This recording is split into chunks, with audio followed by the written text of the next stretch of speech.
तो बीसीसीआई जो वो तारीख रकम करने जा रहा है, एक न्यू स्पॉन्सर जो है इंडियन टीम के साथ जुड़ने जा रहा है। दाऊद साहब, कितने पैसे मिलेंगे? वैसे गिनने तो मुश्किल हो जाते हैं। देखिए, गिनने तो मुश्किल है क्योंकि बात लाखों की नहीं है, बात करोड़ों की नहीं है, बात है अरबों की, बात है बिलियंस की। आईसीसी जीरो है, ओके, बीसीसीआई सब कुछ है। हाँ। ये बार बार मैं रिपीट कर रहा हूँ कि वो फाइनेंशियली वो बोर्ड इतना स्ट्रांग है। Yes. आजकल जिसके पास पैसा है ना, वही सब कुछ है। पैसे के जरिए कोई भी किसी को ब्लैकमेल कर सकता जिसकी लाठी है। उसके जिस लेवल पे इस वक्त चीजें चल रही हैं, सारा पैसे का खेल है। तो 5 लाख रुपए साहब ऐसे हैं, 5 लाख रुपए जो आपको सिर्फ जमा कराना है इंडियन रुपीस में, और अगर आप नई स्पॉन्सर बने तो खत्म, टाटा, सिर्फ जाया। यानी कि पीकेआर में वही 15 लाख रुपए बनते हैं। और इसके अलावा जो जाहिर है जो मेन स्पॉन्सर है टीम इंडिया की, जैसे बेजू थी ना, आपको याद होगा, क्या उस तरह के मेन स्पॉन्सर है, तो कहा जा रहा है कि करोड़ों रुपए की बात नहीं है, बल्कि पर मैच का कम से कम कहा जा रहा है कि ये एक मैच का बीसीसीआई को शायद जो बीसीसीआई जिनको चार्ज करेगा वो लग रहा है तकरीबन लगभग 70 से 80 करोड़ इंडियन रुपीस में, यानी कि पीकेआर में अगर आप कन्वर्ट करो तो तकरीबन 250 करोड़। अगर सारा कुछ ही इंडिया से आ रहा है तो सुनेंगी भी उन्हीं की। हाँ। ब्रॉडकास्टर भी वहीं से, स्पॉन्सरशिप भी वहीं से, तो जाहिर बात है वो चाहेंगे कि हर चीज इंडिया में ही हो। जिस तरह बात हो रही थी कि इंडिया, हमारे कह रहे थे कि बाहर मैच खेले, हो ही नहीं सकता, पॉसिबल ही नहीं है। हाँ। इंडिया कैसे वर्ल्ड कप बाहर का मैच खेल ले? सारे स्पॉन्सर, हर चीज उन्हीं की है। तो वो चाहेंगे वही होगा। लाला, मजे की बात यह है कि पाकिस्तान क्रिकेट टीम का स्पॉन्सर भी जो है वो इंडियन है। काफा न्यूज हम देखते हैं तो वो ऑब्वियसली वो जो है वो है कैमोफ्लाज्ड कुछ है, बट ठीक है, पर वो स्पॉन्सर जो है वो इंडियन ही है। जय हिंद दोस्तों। इंडिया का अभी तक मेन स्पॉन्सर की अगर बात कर ले तो वो बायजूस था, जो यहाँ पे लगा रहता था, पेट के आसपास, चेस्ट के आसपास जो लगा रहता था वो था बायजूस। और अब किड्स स्पॉन्सर एडिडास हो गया, उसने भी बहुत ज्यादा रिकॉर्ड तोड़े रुपए दिए स्पॉन्सर के तौर पे किड्स स्पॉन्सर। अब मेन स्पॉन्सर की बात आ रही है तो प्रेस रिलीज कर दिया है बीसीसीआई ने कि अब बायजूस के अलावा अगर कोई ज्यादा रुपए दे सकता है तो वो अप्लाई करे। ठीक है, अप्लाई करने की जो फीस है, अप्लाई करने की फीस ही सिर्फ 5 लाख रुपीज है। तो आप लोग समझ सकते हैं बीसीसीआई की मोनोपोली। यार देखो, इंडियन क्रिकेट में पॉलिटिक्स जो चल रही है, रोहित वर्सेस कोहली, इस वजह से बेशक से टीम इंडिया उतनी अच्छी परफॉर्मेंस नहीं दे पा रही, लेकिन यार ये मानना पड़ेगा कि इकोनॉमिकल हब है टीम इंडिया। और पैसों की अगर बात करें तो यार जितने सारे बोर्ड्स मिलकर जनरेट करते हैं उतना अकेला बीसीसीआई जनरेट करता है, ये मानने वाली बात है और फैक्चुअल है। तो इसको देख के भिखारिस्तान मीडिया जल रही है यार कि भाई टीम इंडिया दिन प्रतिदिन पैसों के मामले में तरक्की करती जा रही है। और यार देखो, ट्रॉफीज भी टीम इंडिया के पास कम नहीं है। ठीक है, ऑस्ट्रेलिया के पास 9 एक मैच का इंडिया का 250 करोड़ सिर्फ ये स्पॉन्सर एक देगा। ये टोटल बीसीसीआई नहीं कमाएगा, सिर्फ एक जो स्पॉन्सर जो बिग डील होने जा रही है। और इसी में अफगानिस्तान की जो सीरीज है, कहा जा रहा है कि उस सीरीज की भी, क्योंकि पहले मसला आ रहा था कि इंडिया के पास नए स्पॉन्सर की भी डील करनी है, प्रॉपर जो लंबी एक डील होगी 4-5 साल की। तो लेकिन कहा जा रहा है कि जो अफगानिस्तान वाली सीरीज है, बीसीसीआई उसकी एक इंडिविजुअली जो 3 ओडीआईस हैं उनकी एक अलग से बिड करवाएगा। मतलब ये कि बीसीसीआई ज्यादा स्ट्रॉन्ग है बनिस्बत आईसीसी से। इसका मतलब ये हो सकता है कि ये लोग ये शो कर रहे हैं कि बीसीसीआई जो ज्यादा पावर में। आईपीएल से जब से पाकिस्तान के लड़के इन्होंने लेना बंद कर दिए, मुझे तो अभी तक समझ में नहीं आती कि हमें इंडिया से इतना बड़ा लॉस होता है। ठीक है, हालात की वजह से, पैसे की वजह से, आप उनके पीछे हम लगे हुए क्यों हैं? वो तो हमारा कभी इंडिया हो ही नहीं सकता, हमें नुकसान ही पहुंचाएगा हम। लेकिन मेरा कहने का मकसद ये है कि इतने बोर्ड के अराकीन हैं, इतने क्रिकेट बोर्ड हैं जो क्रिकेट खेलते हैं, इतने ममालिक हैं जो क्रिकेट खेलते हैं, हमारी कहीं पर इतनी साख नहीं थी कि हम जिम्बाब्वे के कुछ प्लेयर्स लेकर आ जाते, अरे हम इमारात के लेकर आ जाते, हम मस्कत के लेकर आ जाते, हम ला के कहीं ना कहीं कोई तो आप क्या करते क्या नहीं करते, हमारी कहीं भी कोई सुनवाई नहीं है। हमारे बोर्ड, कोई भी 3 बोर्ड, ये बोर्ड भी जो आया है उसकी वो रेपुटेशन इन लोगों ने नहीं बनाई अभी तक, जो कि इंटरनेशनल मार्केट में हमारे प्लेयरों की भी वैल्यू बढ़े। ये पीएसएल अगर पाकिस्तान का ये इवेंट शुरू नहीं होता, आप हमारे प्लेयर ऑलमोस्ट पूरी दुनिया से बिल्कुल क्लीन हो गए थे, ये बता दूं आपको। इंडिया पाकिस्तान की किट्स देखी है आपने उनके टीम्स की? हाँ जी, मैं खुद इमारात में रहता हूँ, दुबई में। उनकी मुलाजिमत करो उनके पास,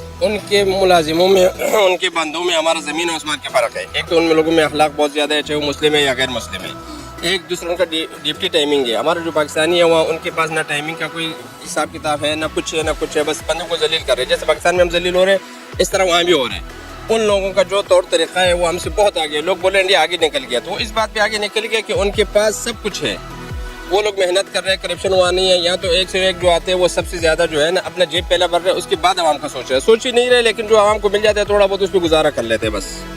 तो इंडिया हमसे जो आगे निकले इसी बात पे निकले। आप गैर मुल्की का चक्कर लगाओ, वो आप देख लो उनका क्या रौर तरीका है और हमारा क्या है। अगर हम बात करें तो दूसरे मुल्कों में इंडिया को पाकिस्तान से ज्यादा इज्जत मिलती है। बहुत ज्यादा इज्जत है, बहुत ज्यादा। हम लोग जाते हैं वहाँ एयरपोर्ट पे लैंड में खड़ा रहते हैं, इंडियन जो आते हैं वो सीधे अपना निकल जाते हैं, पासपोर्ट पंच करके वो सीधा निकल जाते हैं। हमारा को वहाँ लैंड में खड़ा करके एक एक चीज चेक करते हैं कि भाई आपके पास क्या है क्या नहीं है, एक एक चीज चेक करके उसके बाद हमें बाहर निकालते हैं। हमारा को 2 घंटे लगते हैं, इंडियन को 10 मिनट लगते हैं। क्या वजह इतनी इज्जत इंडियन की और पाकिस्तान की कोई इज्जत नहीं? इज्जत पाकिस्तान का इसलिए नहीं है कि यहाँ सबसे ज्यादा जो है ना इस बात पे जोर दिए जा रहे हैं कि ये लोग ज्यादा चोर है। दुनिया को पता चल गया कि पाकिस्तानी जो है वो चोर है। हर लिहाज से हम लोग करप्शन कर रहे हैं, चाहे वो छोटी सतह पे हो या बड़ी सतह पे हो, हर लिहाज पे हम लोग जो है ना करप्शन कर रहे हैं। उनको भी पता है कि ये लोग आ रहे हैं तो किसी न किसी बड़ा अफसर के साथ मिले होंगे, कुछ ना कुछ लाया होगा, इसलिए हमारा एक एक चीज जो है वो चेक करते हैं। जेब भी हमारा चेक करते हैं। हालांकि वहाँ कानून इमारत में ये है कि आपके जेब में हाथ नहीं डाल सकते, लेकिन आपको बोलते हैं कि भाई जो है वो निकाल दो। उसके बाद अगर शक उनको पड़ गया और जाके अंदर स्कैन करवा के पूरा सब कुछ आपका करके उसमें 2 घंटे 2.5 घंटे लगते हैं। बहुत ज्यादा परेशानी है, जिसमें बीच में इमरान खान आया था, थोड़ा सा हमारे को रिलीफ मिली थी। रोड पे भी हमारा वो इज्जत कर रहे थे सब कुछ। जिस दिन से वो गया दोबारा वही हाल शुरू हो गया जो पुराना था। आपने इंडिया और पाकिस्तान की किड्स देखी, किस तरह वो एजुकेशन को प्रमोट कर रहे हैं, और हम क्या प्रमोट कर रहे हैं? हम कुछ भी नहीं कर रहे हैं। वो लोग जो है एक एक चीज, आप इमारत की किसी भी जो शॉप पे जाओ, हर दुकान पे हर चीज पे उनका सामान पड़ा होगा। हमारा सिर्फ इंडिया का, हमारा सिर्फ पाकिस्तान से आम आते हैं, वो भी उधर सुपरमार्केट में ऐसा पड़ा रहता है जैसे किसी ने कचरे में फेंक दिया। कोई उसका वो डेकोरेशन नहीं है, कुछ नहीं है। उनका मिर्ची से लेके इसमें जो है ना इलेक्ट्रॉनिक में एक एक चीज का जो है ना उनको सुपरमार्केट में सब कुछ उनका अपने बंदे बैठे हुए हैं, वो उसको सही तरीके से सजा के वो रखते हैं। हमारा जो है कुछ भी वैल्यू नहीं है। इंडिया पाकिस्तान के एजुकेशन सिस्टम के हवाले से क्या कहेंगे आप? वो बहुत ज्यादा आगे है हमसे, जो है ना बहुत ज्यादा आगे। हमारे पीछे कोई सपोर्ट ही नहीं है किसी चीज का। अगर हम पाकिस्तानी कंपनी में मुलाजिमत कर रहे हैं, अभी मैं पाकिस्तानी के पास हूँ, तो वहाँ भी यही हालत है कि कोई तौर तरीका नहीं है, कोई निजाम नहीं है, बस टाइम पास हो रहा है बस। आपके बच्चे स्कूल जाते हैं? हमारा बच्चे तो ये जो है ये क्रिकेट खेल रहे हैं, अभी एकेडमी में है। इसका जो अभी जो लड़का खेल रहे हैं ना कप्तान, उसकी एकेडमी में है, तो ये अभी क्रिकेट सीख रहे हैं। इंशाल्लाह कोशिश कर रहे हैं कि इसको आगे निकाल ले। दूसरा बच्चा जो हाफिज़ कुरान है 5वीं दर्जे में पढ़ रहे हैं, उसको इंशाल्लाह आलिम बनाएंगे। आप पाकिस्तान के एजुकेशन सिस्टम से सेटिस्फाइड हैं? 100 के 100 नहीं है डिस्पाइट। बिल्कुल जो है ना निज़ाम दरहम बरहम हो चुका है।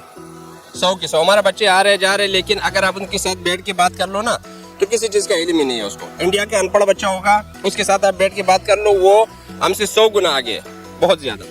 इसी वजह से इंडिया इतनी तरक्की कर गया और हम पीछे रह गए। इंडिया बहुत ज्यादा तरक्की कर गया इस बात पे कि उनके पास जो है ना सब कुछ सहूलत मौजूद है। वो अपने बंदों को सपोर्ट कर रहे हैं। उनके सफारतखाने आप जाओ इमारत में, वहाँ आप जाके उनके तौर तरीका देखो, उनके साथ उठना बैठना देखो, फिर हमारे सफारतखाने में जाओ। हमारे सफारतखाने में अंदर ऐसा निज़ाम चला रहे जैसे बिल बकियों के साथ निज़ाम चला रहे।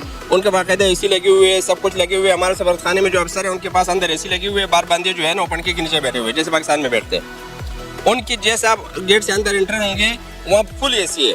उनके बंदे लैंड में बैठ के उनके बंदे आके पूछे भाई आपको क्या मुश्किल है, वो हम हल करें। हम लोग अफसर के पास जाते हैं। ट्रॉफीज है और 9 या 8 है, 1-2 ऊपर नीचे हो सकते हैं, और इंडिया के पास 5 है। ठीक है, तो इंडियन टीम पे ट्रॉफीज कम नहीं है, आईसीसी ट्रॉफीज। ठीक है, तो स्पॉन्सर भी उसी हिसाब से टीम इंडिया को मिल रहा है भाई, इतना बड़ा स्पॉन्सर। अब लोग कह रहे हैं कि भाई अरबों में स्पॉन्सर होगा, जब यार करोड़ तो किड्स स्पॉन्सर नहीं पार कर दिए, जो सिर्फ यहाँ छोटा सा एडिडास लिखने का ही 350 करोड़ एक मैच के ले रहे हैं। तो मेन स्पॉन्सर का तो करोड़ में बात ही नहीं होगा, अरबों में जाएगी डायरेक्ट डील। और भाई क्या बड़ी बात है यार, एक क्रिकेट टीम के स्पॉन्सर के लिए अरबों रुपए देना मजाक नहीं है। किसी देश की तो इकोनॉमी नहीं है जितना बीसीसीआई अकेला मनी ऑन करता है। तो ये है पावर ऑफ बीसीसीआई। ठीक है, और अगर सच में मायनों में कहा जाए कि दुनिया में अगर आईसीसी को कोई चला रहा है तो बेशक यार वो बीसीसीआई, और बोर्ड तो अपने खर्चे नहीं निकाल पाते। ठीक है, बीसीसीआई के पैसों से आईसीसी चलता है, बीसीसीआई के पैसों से दुनिया के तमाम तरीन क्रिकेट बोर्ड्स चलते हैं, और बीसीसीआई के पैसों से ही भिखारिस्तान इतना उछलता है। ठीक है, और भाई ये बात माननी पड़ेगी कि यार जो बीसीसीआई की पावर है वो किसी से ढकी छुपी नहीं है। ठीक है, लेकिन हाँ यार बीसीसीआई के पास जितनी भी पावर है हमने कभी नहीं देखा कि यार बीसीसीआई अपने पावर का गलत इस्तेमाल करे। हमेशा टीम इंडिया के साथ गेम में अनफेयरेंस होता रहता है, चाहे वो बात करें अंपायर्स के, तो साले अंपायर्स भी हमेशा गोरे लोगों का साथ देते हैं, चाहे वो गिल का डिसीजन हो या टाइम पे अदर डिसीजन हो। देखते थे हम कैसे जबरदस्ती सचिन तेंदुलकर, विराट कोहली को अंपायर जानबूझ के आउट दे देते थे, बट यार बीसीसीआई इस पे कोई भी लीगल एक्शन नहीं लेता। ठीक है, यही है अपने बीसीसीआई का बड़प्पन। उल्टा है सुमन गिल पे फीस चार्ज कर देते, तो इस पे भी बीसीसीआई को कोई आपत्ति नहीं होती। ठीक है, ये होते हैं बड़े दिल वाले लोग। तो यार बीसीसीआई ऐसे ही तरक्की करते रहे, और कभी ना कभी आज 5 ट्रॉफीज है यार, क्या पता हम अगली बार ट्रॉफी जीत जाए। बट यार जो इकोनॉमिकल तौर पे किसी क्रिकेट बोर्ड को आगे बढ़ना होता है वो बीसीसीआई कर रही है। तो जुड़े रहे आप लोग भाई क्रिकेट तक पे ऐसी वीडियोस के लिए, तब तक के लिए धन्यवाद, जय हिंद।